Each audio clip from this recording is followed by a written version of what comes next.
Hello guys, तो कैसे हो आप सब। आई होप आप सभी बहुत अच्छे होंगे और यहाँ मैं भी बहुत अच्छी हूँ।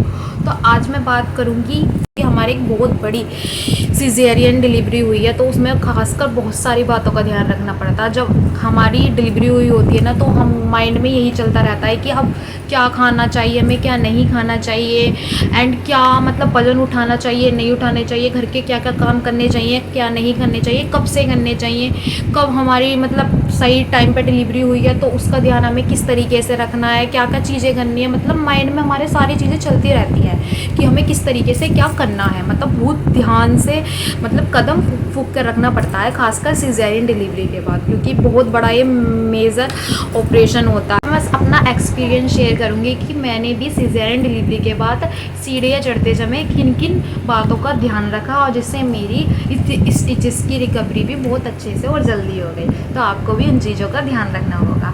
अपना एक्सपीरियंस मैं आपके साथ शेयर कर रही हूँ। आई होप आपको ये वीडियो पसंद आए। अगर आपको मेरी ये वीडियो पसंद आए तो मेरी वीडियो को लाइक कीजिएगा एंड मेरे चैनल को सब्सक्राइब कीजिएगा। तो अब बात करते हैं हम कि हमें सिजेरियन डिलीवरी के बाद सीढ़ियाँ कैसे और कब चढ़नी है। तो आप ये वीडियो फुल वीडियो बिना स्किप के पूरा देखना, तभी आपको सारी चीज़ें समझ में आएंगी कि मेरा एक्सपीरियंस क्या क्या रहा था और क्या क्या चीज़ों का मुझे सामना करना पड़ा सीढ़ियाँ चढ़ते समय।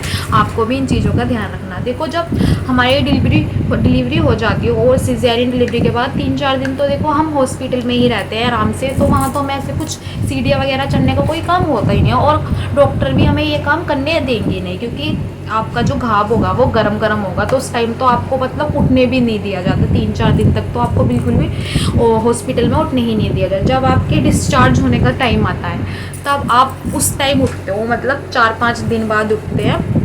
उसके बाद आपकी बेल्ट बांधी जाती है। सिजेरियन डिलीवरी के बाद बेल्ट की भी वीडियो मैंने अपलोड किया, आप देख सकते हैं कब आपको बेल्ट बांधनी है, कब आपको उसका यूज़ करना है। तो मैंने तो उस नेक्स्ट डे से ही, मतलब जिस दिन मेरी डिलीवरी हुई थी उसके 3-4 दिन बाद ही, जब मैं डिस्चार्ज होकर घर आई थी, तो डिस्चार्ज वाले दिन ही डॉक्टर्स ने मेरे ना बेल्ट बांधने के लिए बोल दिया। तो उन्होंने मंगा ली थी बेल्ट कि हाँ आपको बेल्ट ही बांध के चलना होगा। फर्स्ट जो कदम रखना होता है सिजेरियन डिलीवरी के बाद वो बेल्ट ही बांध कर ही रखना होता है। उससे ना आपको बहुत ज़्यादा सपोर्ट मिलता है। आप खास करके आप स्टिचेस को बहुत ज़्यादा सपोर्ट मिलता है, क्योंकि पहला कदम हम जब डिलीवरी के बाद रखते हैं ना, खासकर सिजेरियन डिलीवरी के बाद, तो बहुत मुश्किल होता है, बहुत पेनफुल होता है। तो बहुत ज़्यादा पेनफुल रहा, बट हाँ कहते हैं ना बेल्ट बांध के काफ़ी सपोर्ट, काफ़ी राहत मुझको मिली। तो देखो, उसके बाद आपको जब चलना होता है तब आप अपने घर आते हो। और घर आने के बाद देखो, कहते हैं ना कि किसी का रूम तो नीचे होता है और किसी का रूम ऊपर भी होता है, बट मेरे साथ भी यही था कि मेरा रूम जो था वो ऊपर था, 2nd फ्लोर पर। और हर किसी के साथ ये चीज़ें नहीं होती, किसी किसी का रूम होता है नीचे। अगर आपका रूम नीचे है तो इससे बढ़िया तो कोई बात है ही नहीं, आप आराम से अपने रूम में रहें। बट मेरा रूम जो था वो ऊपर था, 2nd फ्लोर पर। मुझे काफ़ी ज़्यादा दिक्कत हुई। मुझे ये सबके माइंड में यही चल रहा था कि ये मतलब ऊपर चलकर कैसे जाएगी, क्योंकि टाँके मतलब गर्म टाँके थे और टाँके लगे हुए थे, तो चलना ही इतना मुश्किल हो रहा था, एक एक कदम रखना इतना मुश्किल हो रहा था।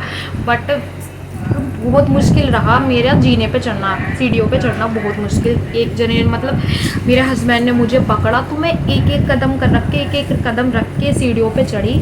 एक सीढ़ी पे चढ़ी, एक सीढ़ी पे चढ़ी, तो मैं आराम से खड़ी हो गई। आपको भी ऐसे ही करना है, एक सीढ़ी पे चढ़ना है और आराम से थोड़ी देर खड़े हो जाना है। एकदम ऐसे नहीं जल्दी जल्दी आप चढ़ रहे हो, तो आप बिल्कुल ऐसा ना करें, जल्दी जल्दी आप ना चढ़ें। एक एक सीढ़ियों पे आप आराम से चढ़ें। आप थोड़ी देर रुक जाएं फिर चढ़ें, आप थोड़ी देर रुक जाएं फिर चढ़ें। आपको चाहे 1 घंटा लग जाए सीढ़ियाँ चढ़ने में, बट आपको आराम से चढ़नी है। आपको जल्दी जल्दी बिल्कुल भी नहीं चढ़नी। मेरे से तो बिल्कुल, मुझसे तो खुद ही मतलब चढ़ा ही नहीं जा रहा था, बहुत दर्द भी हो रहा था।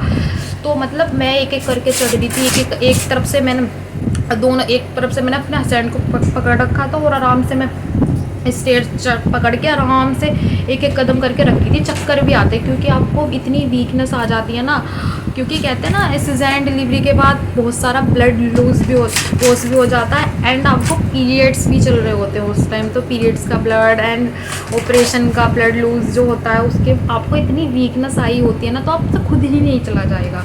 मेरे से धीरे धीरे चली गई, धीरे धीरे चली, तो मैं अपने रूम पर आ गई। तो खासकर आपको इन चीज़ों का ध्यान रखना है। आपको आराम से चलना है, बहुत आराम से एक एक कदम रखना है। चाहे आप 1 घंटे में चढ़ें, पर एक एक कदम रख कर ही चढ़ें और आप थोड़ी देर रेस्ट करें, रुक कर रेस्ट करके आराम से धीरे धीरे चलें। जल्दी जल्दी ना करें। एंड आपको साथ दूसरी चीज़ों का ध्यान ये रखना है कि जब आप ऊपर रूम में जाते हो, अपने शिफ्ट होते हो, तो आपको नीचे ज़्यादा नहीं आना है, नीचे उतरना चढ़ने का काम आपको कुछ करना ही नहीं है। तो आपको बताया 1.25 महीने तक तो आप सबको ना वो मिलता है रेस्ट, तो आप भी 1.25 महीने तक आराम से रेस्ट करें अपना। 1.25 महीने के बाद भी आप, मैं तो यही कहना चाहूँगी कि आप 2 महीने तक तो सीढ़ियों पे उतरे चढ़े या नहीं, उतरे चढ़े तो बिल्कुल भी नहीं। पर जब हाँ बहुत ज़्यादा ज़रूरत है कि आपको जाना है, तभी आप सीढ़ियों का यूज़ करें। तो मैंने तो 8-9 दिन तक तो मैं बिल्कुल भी सीढ़ियों का यूज़ नहीं किया। जिस दिन फर्स्ट डे आई थी बस उसी दिन यूज़ किया था चढ़ने के लिए। बट फिर उसके 9-10 दिन बाद जब मेरे टाँके कटने के लिए मुझे डॉक्टर्स ने बुलाया, तो मैं 10वें दिन गई थी डॉक्टर्स के पास उतर के। तो बहुत आराम से, जैसे मैं फर्स्ट डे आई थी ना चढ़ के, आराम से एक सीढ़ी पे रेस्ट करके, एक सीढ़ी पे कदम रख के फिर रेस्ट करा, एक सीढ़ी पे कदम रखा फिर रेस्ट करा। तो मैं ऐसे ही उस दिन गई थी, 10वें दिन भी ऐसे ही चल के गई थी। एंड उस जब आई थी वहाँ से वापस लौट के स्टिचेस कट करा के, तो तब भी मैं आराम से ही आई थी, 1-1 घंटे में सीढ़ियाँ चढ़ के। तो आपको भी ऐसा करना, जल्दबाजी बिल्कुल नहीं करनी है, क्योंकि टाँकों पर बहुत ज़्यादा प्रेशर पड़ेगा, बहुत ज़्यादा पेन होगा। तो मैंने तो बहुत ज़्यादा इन चीज़ों का ध्यान रखा। मुझे बहुत ज़्यादा डर लगता था कहीं कोई प्रॉब्लम ना हो जाए, टाँके टूट ना जाए। मतलब जब आपका ऑपरेशन होता है ना, आपको बहुत ज़्यादा खुद ही डर लगने लग जाता है इस चीज़ से कि हाँ मतलब ऐसा कोई हमसे काम ना हो जाए जिससे हमारे टाँकों में कोई प्रॉब्लम हो जाए। तो मैंने इन चीज़ों का ध्यान रखा। आपको भी इन चीज़ों का ध्यान रखना। 2 महीने तक आपको सीढ़ियाँ बिल्कुल भी उतरना चढ़ना नहीं है। बस कभी जब आपको हाँ डॉक्टर्स के जाना है हफ्ते में 1 बार, तो तब आप उतर के चढ़ के जा सकते हो। खासकर सारा सामान आप ऐसे ही कोशिश करो कि सारा सामान आप ऊपर ही रखो, अपने रूम में ऊपर ही रखो, या आपके पास 1-2 जने होने चाहिए, 1-2 लोग होने चाहिए जो आपको सारा सामान, अगर आपका कोई सामान नीचे रखा है, नीचे रूम में आपको लाना है, तो कोई आपको ला के दे। आपको खुद मतलब जितना आपसे अवॉइड हो सकता है सीढ़ियाँ उतरना चढ़ना, तो आप प्लीज़ उतना अवॉइड करें सीढ़ियाँ उतरना चढ़ना।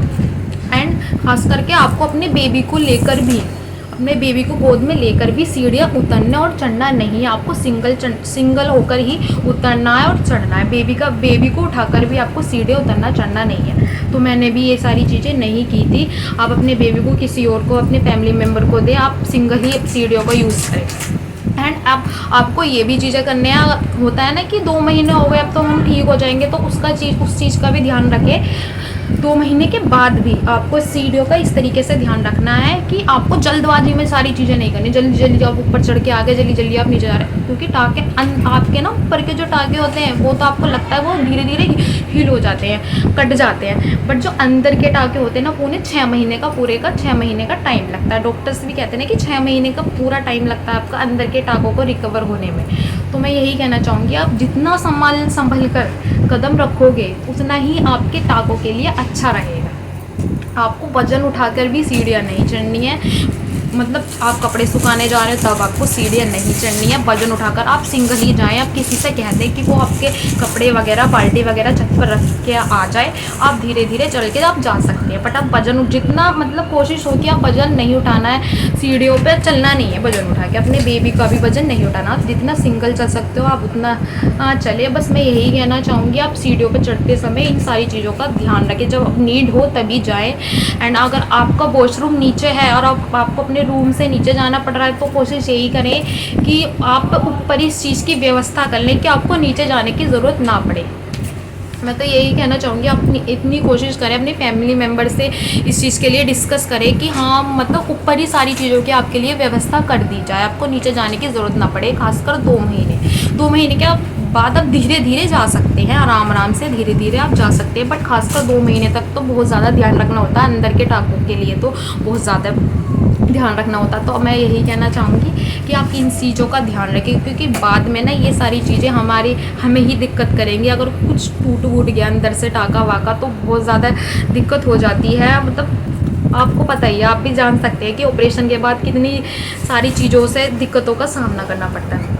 तो आप इन सारी चीज़ों का ध्यान रखें और अपने बेबी का ध्यान रखें। आई होप अगर आपको ये वीडियो मेरा थोड़ा सा भी पसंद आया तो मेरी इस वीडियो को लाइक कीजिएगा एंड मेरे चैनल को सब्सक्राइब भी कर दीजिएगा। और मेरे चैनल पे आपको ऐसी ही बहुत सारी वीडियोस मिलती रहेंगी सीज़ेरियन डिलीवरी से रिलेटेड। तो मिलते हैं नेक्स्ट वीडियो में, तब तक के लिए बाय बाय गाइस।